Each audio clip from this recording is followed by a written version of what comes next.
अब मुझसे अपना बचाव करना चाहते हो तो मेरे प्रश्न का उत्तर दो। क्या कर रहे थे तुम सभी देवता कैलाश पर? बताओ, अन्यथा। दुष्ट क्यों जानना चाहता है कि कैलाश में क्या हुआ था? ये मेरे साथ कुछ भी कर ले, किंतु मैं इसे कुछ भी नहीं बताऊंगा। बताओगे? मैं जो पूछूंगा तुम उसका उत्तर अवश्य दोगे इंद्र, क्योंकि मैं तुम्हारे मन को अपने वश में कर विवश कर दूंगा तुम्हें। देखो मेरे नेत्रों में देवराज, अब शीघ्र ही बोलना प्रारंभ करोगे तुम। वो बालक माता पार्वती और भोलेनाथ का पुत्र है।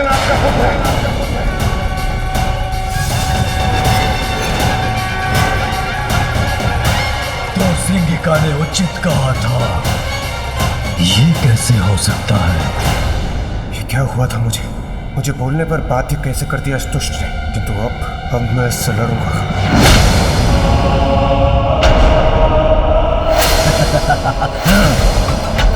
व्यतीत हो रहा है और प्रताड़ित और अपमानित होना है तुम्हें इंद्रदेव। तुम्हें निराश नहीं करूंगा।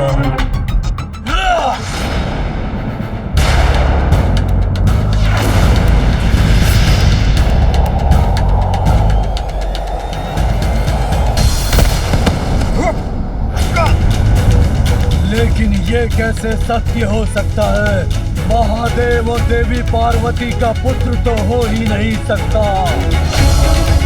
इसीलिए मुझसे मिथ्या वचन बोलकर मुझे भ्रमित करने का प्रयास मत करो। रुक जाओ। यदि मेरी बात का विश्वास नहीं तो स्वयं ब्रह्मदेव से पूछ लो।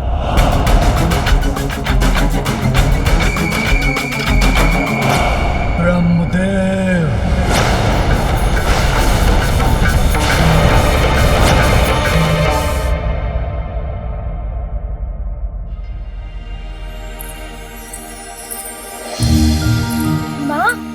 माँ, एक और बात सुनिए ना।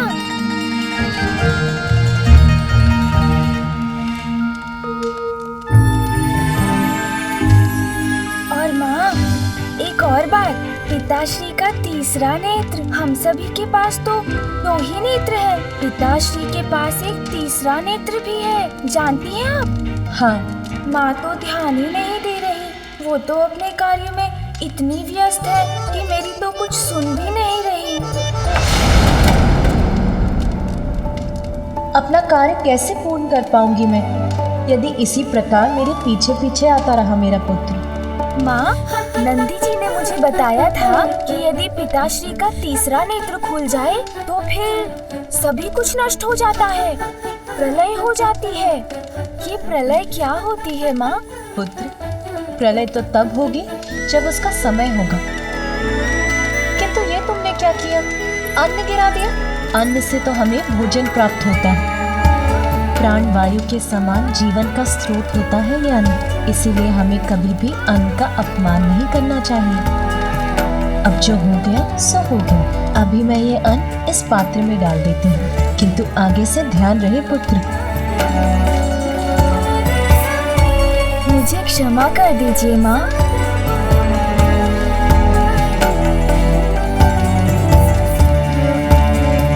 माँ, मैं और एक बात तो बताना भूल ही गया। मैंने आपको पिताश्री के जो तीसरे नेत्र के बारे में बताया, वो तो कितना अद्भुत है ना माँ? हाँ पुत्र, तुम्हारे पिताश्री सच में अद्भुत ही हैं।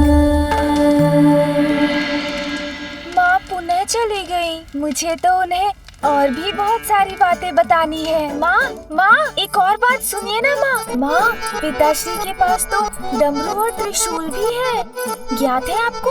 यदि ये इसी प्रकार मेरे इर्द गिर्द रहा तो मेरा कार्य कैसे पूर्ण होगा?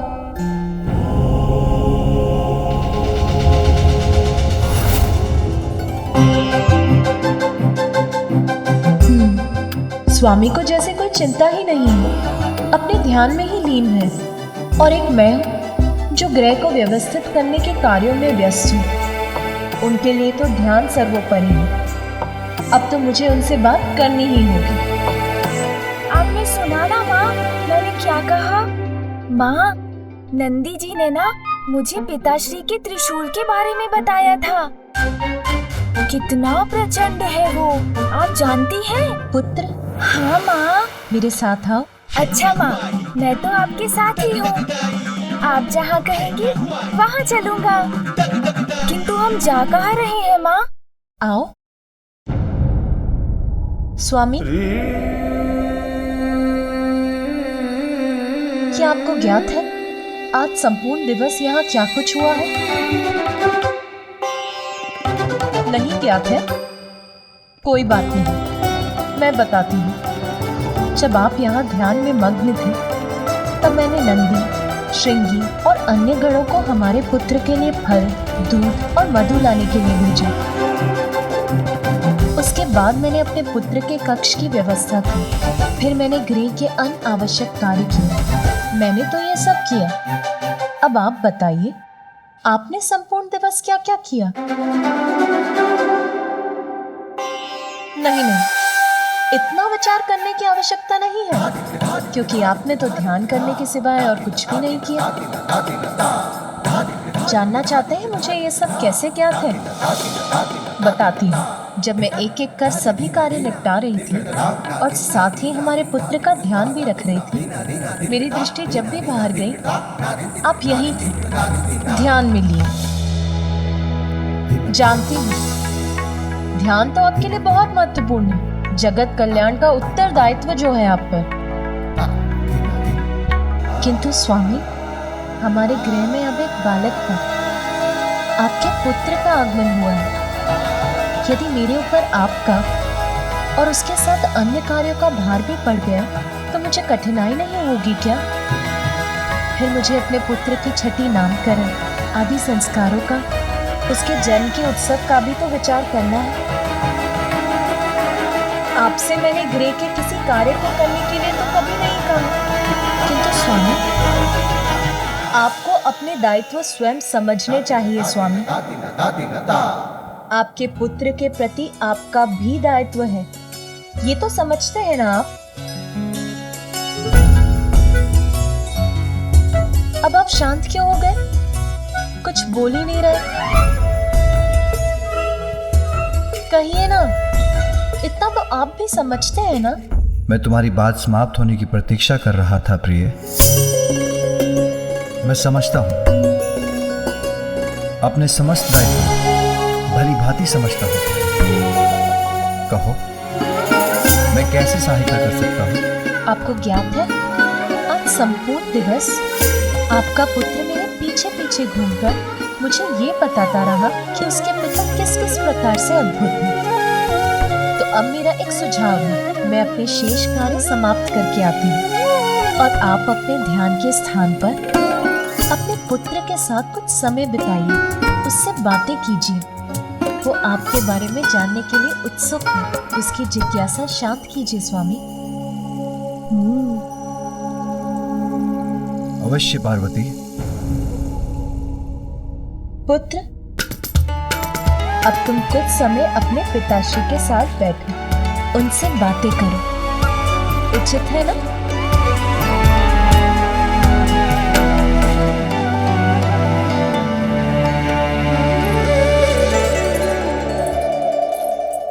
मेरे पिताश्री अब मुझे अपने आप को लेकर अनेक बातें बताएंगे। बहुत आनंद आएगा। आओ पुत्र।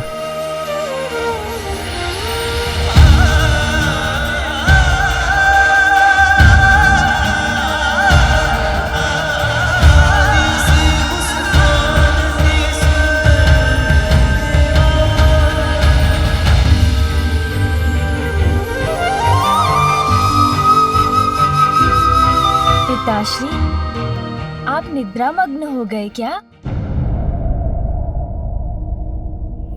नहीं पुत्र, मैं निद्रा में नहीं, मैं ध्यान मग्न हूँ। ध्यान पिताश्री, ये क्या होता है? ये तो मुझे नहीं ज्ञात। आप करते हैं तो कुछ अद्भुत ही होगा। बताइए ना पिताश्री। पुत्र, ध्यान से हमारा अंतर्मन शुद्ध होता है। हम अपने भीतर झांक कर अपना सत्य ढूंढ पाते हैं और आंतरिक और बाहरी वास्तविकता का हमें स्पष्ट बोध हो जाता है। किंतु पिताश्री, मुझे तो बिना ध्यान के ही सब कुछ स्पष्ट हो गया है। अब तो मैं आपको भली भांति पहचान गया हूँ। आपके विषय में सब कुछ ज्ञात हो गया है मुझे। जो कुछ भी नंदी जी ने मुझे बताया था, अब वो सब कुछ स्पष्ट हो गया है मुझे। मैं आपको बताऊं पिताश्री?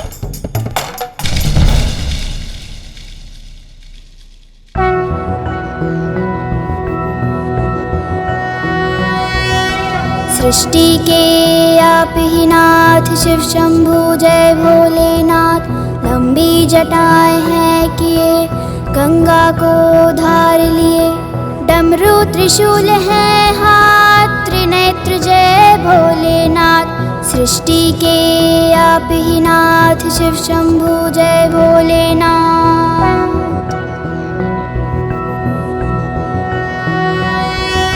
तन पे भस्म है मले, नाग धरा है गले।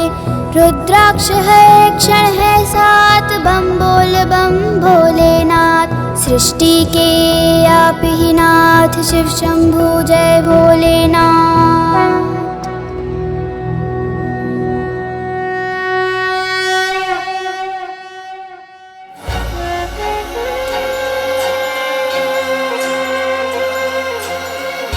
पुनः यहीं बैठ जाता हूँ उनके निकट।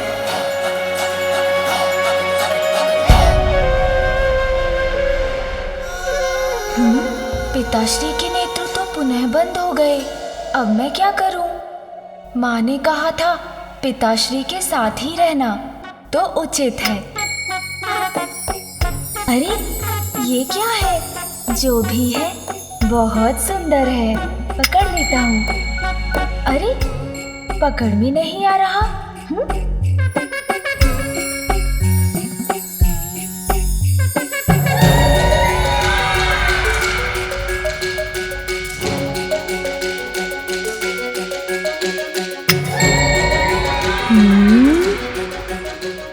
ओह, ये तो कुछ अत्यंत विचित्र और अद्भुत है पिताश्री की जटाओं में। नंदी जी ने तो इसके विषय में कुछ बताया ही नहीं।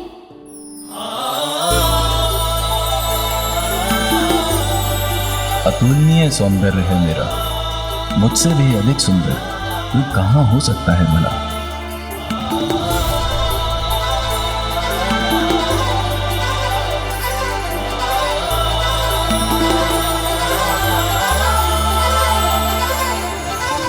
देख लो इसका स्पर्श कैसा होगा।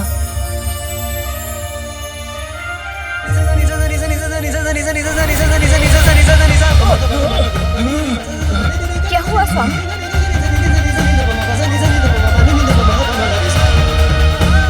ये तो अनर्थ हो गया। माता पार्वती के पुत्र ने मुझे महादेव के मस्तक से उतार कर अपने हाथों में ले लिया है। नहीं, ये तो सर्वथा अनुचित है। बड़ी अद्भुत चमक है इसकी।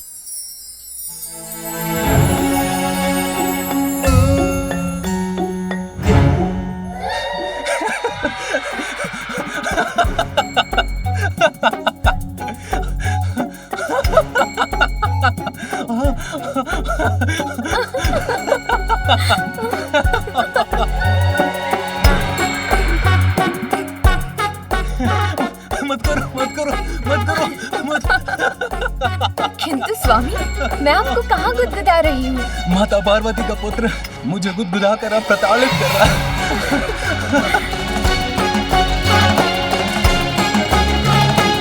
स्वामी, अब आप ठीक तो हैं? हाँ, अभी तो कुछ अच्छा अनुभव कर रहा हूँ। अपने इस दिव्यास्त्र से मैं सभी बुरे असुरों को नष्ट कर दूंगा।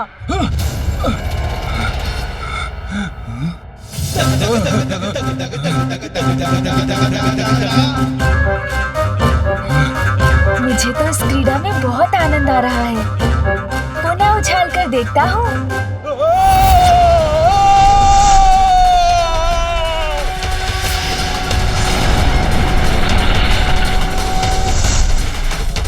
प्रकाश कहां से उत्पन्न हो रहा है?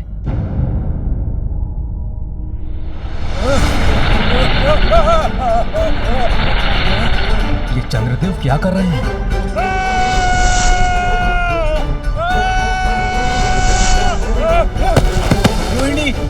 मुझे। कुछ कीजिए, सहायता कीजिए मेरी। स्वामी, आपने शनिदेव को देवी पार्वती के पुत्र को देखने के लिए प्रेरित किया था ना? ये उसी का परिणाम है। अब ये तो आपको भुगतना ही होगा। देवी पार्वती का पुत्र चंद्रमा के साथ क्रीड़ा कर रहा है। कहीं इसके परिणाम स्वरूप कहीं इस पर कोई संकट ना आ जाए। आपकी चिंता दूर करने के लिए मैं अपनी वीणा से कोई राग वादन करती हूँ।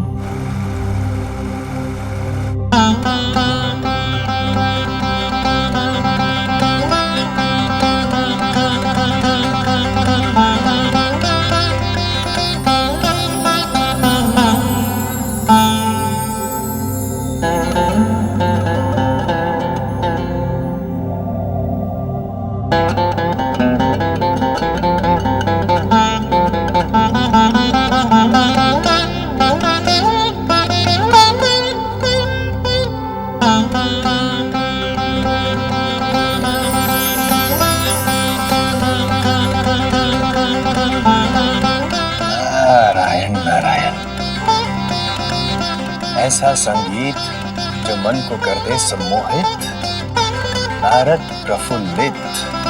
ब्रह्मदेव और माता सरस्वती के निकट जाकर इस दिव्य संगीत का आनंद लेना चाहिए।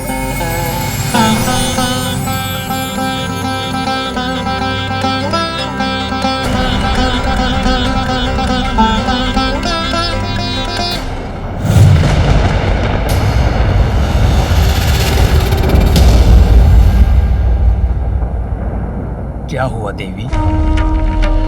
अचानक कौन सी चिंता आपको विचलित कर उठी है?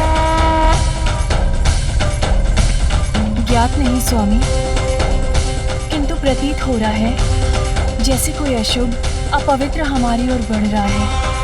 कुछ ऐसा जो हमारे इस पवित्र स्थान को दूषित कर देगा।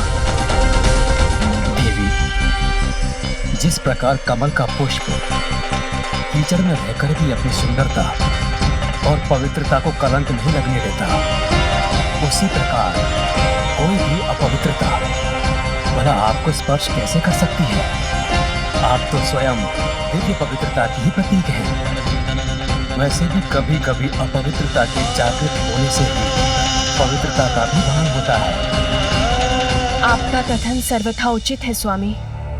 अपवित्रता के अंत में ही पवित्रता का विस्तार निहित है। किंतु फिर भी यहाँ किसी अपवित्र और दूषित अस्तित्व के आगमन का आभास मुझे चिंता मुक्त नहीं होने दे रहा है स्वामी।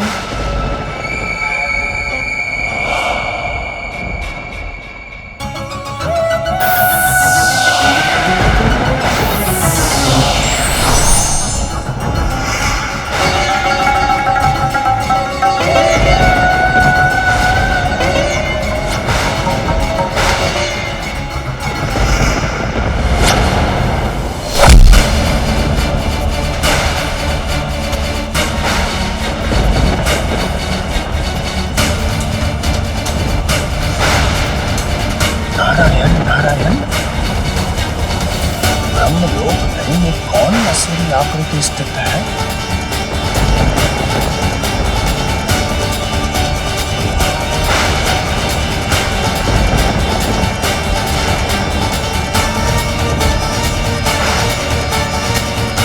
कदाचित देवी सरस्वती की चिंता उचित थी। इस दुष्ट के आगमन की पूर्व सूचना प्राप्त हो रही थी उन्हें।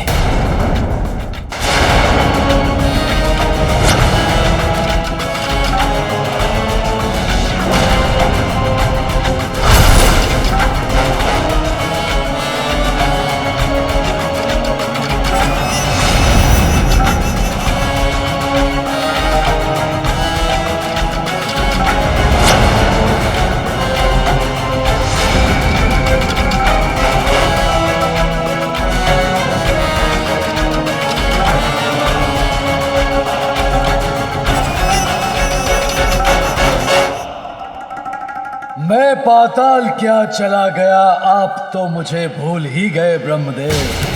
मैं तो आपका ही अंश हूँ।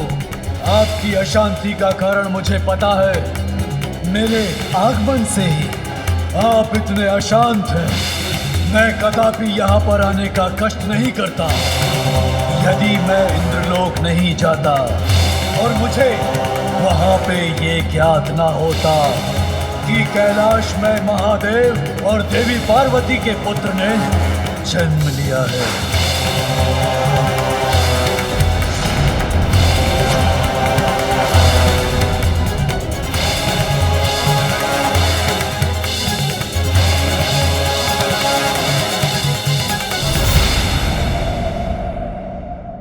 इससे तो कितना प्रकाश प्रस्फुटित हो रहा। एक बार इसे ढक कर देखता हूँ।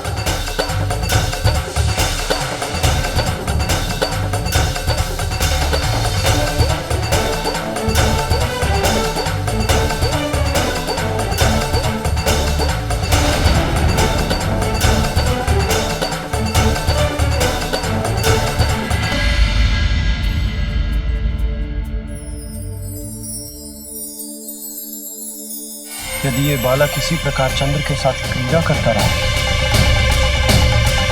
तो प्रकृति पर इसका अत्यंत प्रतिकूल प्रभाव भी पड़ सकता है। क्या महादेव को ये ज्ञात भी है कि उनका पुत्र किसके साथ कैसी क्रीड़ा कर रहा है?